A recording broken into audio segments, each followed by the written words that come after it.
Hello student, मैं राशि जैन स्वागत करती हूँ आपका मेरे यूट्यूब चैनल पे। हम कॉम्प्लेक्स एनालिसिस का चैप्टर पढ़ रहे हैं और मैंने प्रीवियस 3 लेक्चर्स में फर्स्ट लेक्चर में मैंने आपको कॉम्प्लेक्स नंबर क्या होते हैं, कॉम्प्लेक्स फंक्शन क्या होते हैं और एनालिटिक फंक्शन के बारे में डिस्कस किया हुआ है।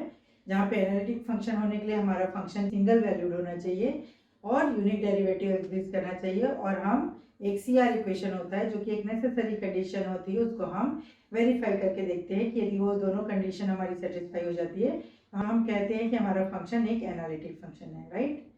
दूसरे लेक्चर में मैंने एनालिटिक फंक्शन को पॉइंट पे, डोमेन पे और कॉम्प्लेक्स प्लेन में एक्सप्लेन किया है, और मैंने कुछ स्टैंडर्ड फंक्शन भी बताए कि वो स्टैंडर्ड फंक्शन ऑलवेज क्या होंगे, जैसे exponential function, polynomial function, sine cosine function, hyperbolic function, इस तरह के, या इनका कॉम्बिनेशन क्या होगा, हमेशा एक सिंगल वैल्यूड फंक्शन होगा और यूनिक डेरिवेटिव एग्जिस्ट करेगा। और प्रीवियस लेक्चर में मैंने आपको 2 प्रॉब्लम डिस्कस किए हैं। दोनों प्रॉब्लम में मैंने आपको एक्सप्लेन करके बताया कि वो एनालिटिक फंक्शन है कि नहीं। आज भी हम प्रॉब्लम ही सॉल्व करेंगे और देखेंगे कि हमारे फंक्शन जो कॉम्प्लेक्स फंक्शन है वो एनालिटिक फंक्शन है या नहीं है। तो जब कभी भी आपको इस तरह का एनालिटिक फंक्शन के कोई भी प्रॉब्लम आए तो आप सबसे पहले चेक करेंगे कि फंक्शन हमारा किस फॉर्म में गिवन है। फंक्शन यदि आपका जेड के फॉर्म में है तो जेड की value x plus iota y रख करके उसको आप यू और वी के फॉर्म में चेंज करके सेपरेट कर लीजिए यू और वी को, और फिर चेक कर लीजिए कि वो किस तरह का फंक्शन बन रहा है यू और वी, और चेक करने के बाद आप बता दीजिए कि वो सिंगल वैल्यूड फंक्शन है कि नहीं या यूनिक डेरिवेटिव एग्जिस्ट करता है कि नहीं। और उसके बाद हम CR इक्वेशन चेक कर लेंगे यू और वी को दोनों ही एक्स और वाई के रिस्पेक्ट में पार्शियली डिफरेंशिएट करके। और पार्शियल डिफरेंशिएशन जब आप करते हैं तो जब एक्स के रिस्पेक्ट में करते हैं तो वाई कांस्टेंट होता है, और वाई के रिस्पेक्ट में करते हैं तो एक्स आपका कांस्टेंट होता है। तो ये आपका पूरा मेथड है। CR इक्वेशन वेरीफाई करने के बाद आप बता देते हैं कि हमारा फंक्शन एक एनालिटिक फंक्शन है। तो चलिए प्रॉब्लम सॉल्व करते हैं। प्रॉब्लम हमारे पास है, verify the CR equation for the function fz is equal to minus e minus z. तो हमारे पास जो भी फंक्शन है वो z के फॉर्म में हमको गिवन है। अब z का यहाँ पे हमको वैल्यू देनी है। z की क्या वैल्यू होती है, x प्लस आयोटा y। तो ऐसे आप लिख सकते हैं। पता है आपको कि ई आयोटा थीटा को आप क्या लिखते हैं, cos theta plus iota sine theta. इसके अकॉर्डिंग हमने ई आयोटा थीटा की कॉस और साइन के फॉर्म में हम यहाँ पे वैल्यू पुट कर देते हैं। ये बन जाएगा ई माइनस एक्स और ये बन जाएगा आपके पास, अब क्योंकि यहाँ पे माइनस साइन है और यहाँ पे प्लस था तो ये क्या बन जाएगा, cos of minus y plus iota sine of minus y. और जब इसको सिंप्लीफाई करेंगे तो आपको ये पता है कि cos of minus theta is equal to cos theta and sine of minus theta is equal to minus sine theta. इसको भी हम यहाँ पे रख लेंगे तो बनेगा cos y minus iota sine y. Clear है। और इसको अब इसमें मल्टीप्लाई कर दीजिए तो बनेगा minus e minus x cos y minus minus plus iota e minus x sine y. अब क्लियर आपको दिख रहा है कि रियल पार्ट और इमेजिनरी पार्ट अलग अलग हो गए हैं। अब ये इसको u प्लस, हम एफ जेड को क्या लिखते हैं, u प्लस आयोटा वी। तो यहाँ से आपको u क्या मिल गया, minus e minus x cos Y, और v आपके पास क्या बन गया, ई माइनस एक्स साइन वाई। अब आप इस फंक्शन को देख करके ही बोल सकते हैं कि ये क्योंकि एक्सपोनेंशियल और कॉस और साइन का कॉम्बिनेशन है, और ये वाले फंक्शन क्या होते हैं, ऑलवेज सिंगल वैल्यूड होते हैं और यूनिक डेरिवेटिव एग्जिस्ट करते हैं। CR इक्वेशन के लिए हम इन दोनों फंक्शन को पार्शियली डिफरेंशिएट करेंगे एक्स और वाई के रिस्पेक्ट में। एक चीज और, मैंने यहाँ पे खाली आपको एक्सप्लेन करके बता दिया कि ये दोनों फंक्शन क्योंकि एक्सपोनेंशियल साइन और कोसाइन का कॉम्बिनेशन है इसलिए ये एक सिंगल वैल्यूड और यूनिक डेरिवेटिव एग्जिस्ट करते हैं।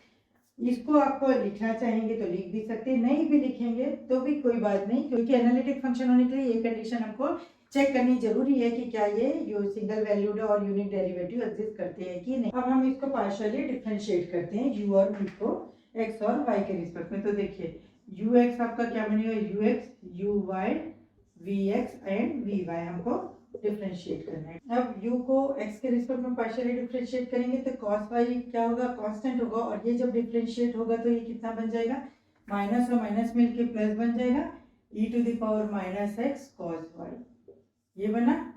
u y जब करेंगे तो minus e minus x constant हो जाएगा और cos फाई हमको क्या देगा, minus sine y. Minus minus मिलके प्लस हुआ तो ये बनेगा e minus x sine y, ये बना। अब यहाँ v को करिए x के रिस्पेक्ट में, तो यहाँ पे बनेगा minus e minus x sine y, और y के रिस्पेक्ट में करेंगे तो बनेगा,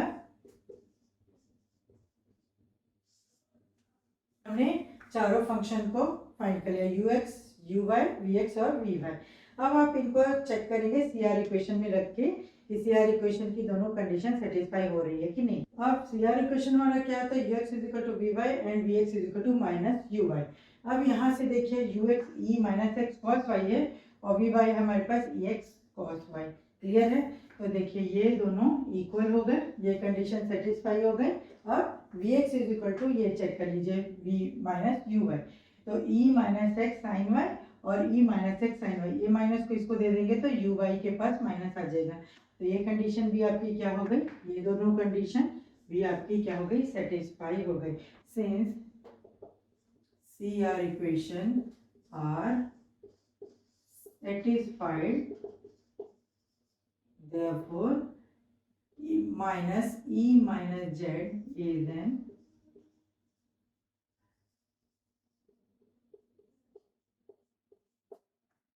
क्लियर। तो जो हमको फंक्शन दिया था वो आपका एक एनालिटिक फंक्शन बन गया। अब दूसरा प्रॉब्लम हमारे पास है, check whether 1/z4 is analytic और नॉट। हमारे को चेक करना है 1/z4 एनालिटिक है कि नहीं है। एफ जेड हमारे पास क्या है, 1/z टू द पावर 4।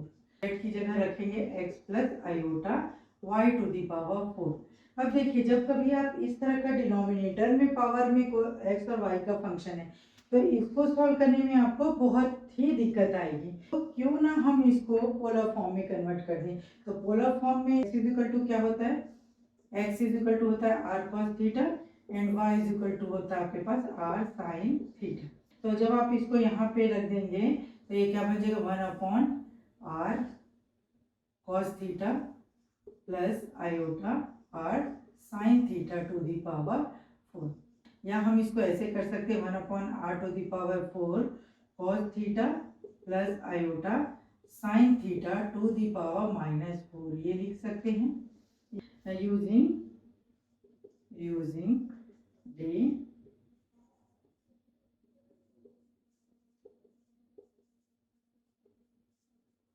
इनके थ्योरम से क्या होता है, ये आपका चेंज हो जाएगा, cos यहाँ पे आ जाएगा -4 theta plus iota sine -4 theta.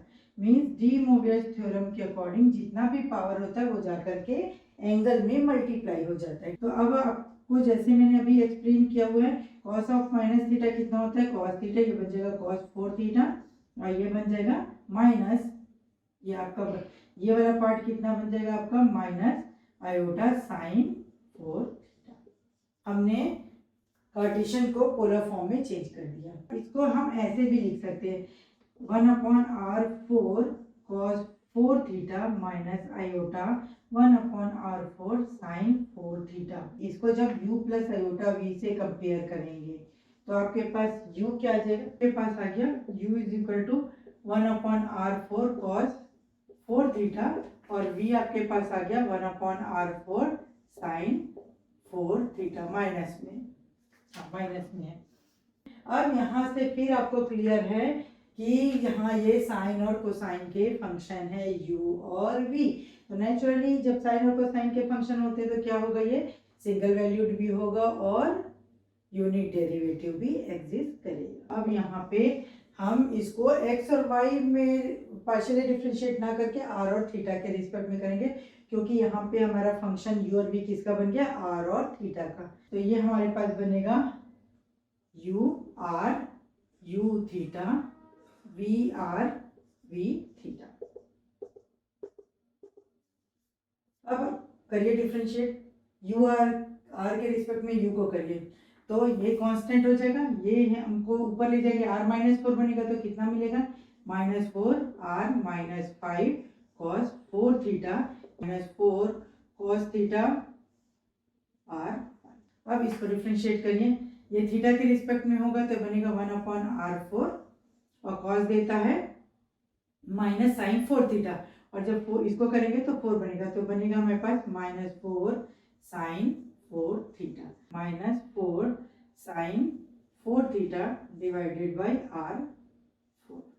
अब v को करते हैं पहले r के रिस्पेक्ट में, तो r के रिस्पेक्ट में अगेन यहाँ माइनस का साइन है ना, तो ये बन जाएगा माइनस, ये बन जाएगा minus 4 r minus 5 sine 4 theta, ये बन जाएगा 4 sine 4 theta divided by r 5।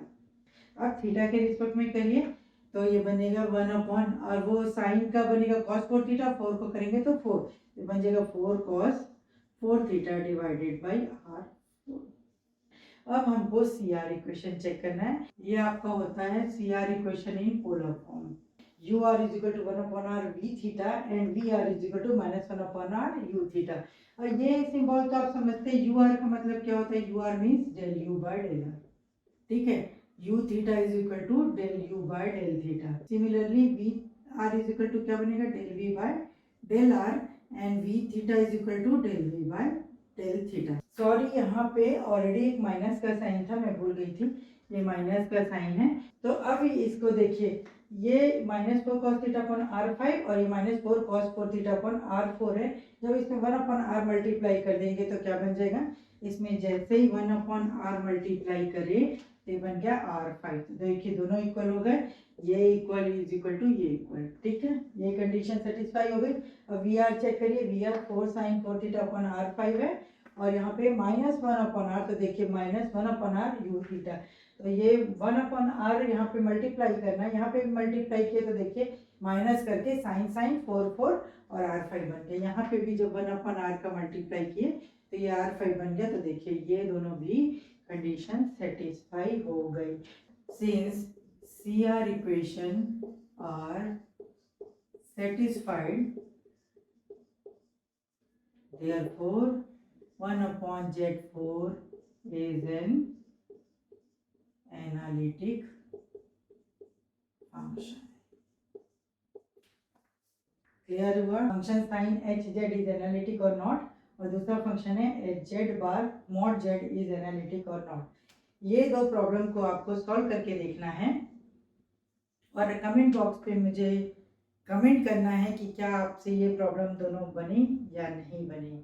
और मैंने यहाँ पे इस पहले प्रॉब्लम साइन एच जेड के लिए आपको हिंट कर दिया। आज के लिए इतना ही, धन्यवाद।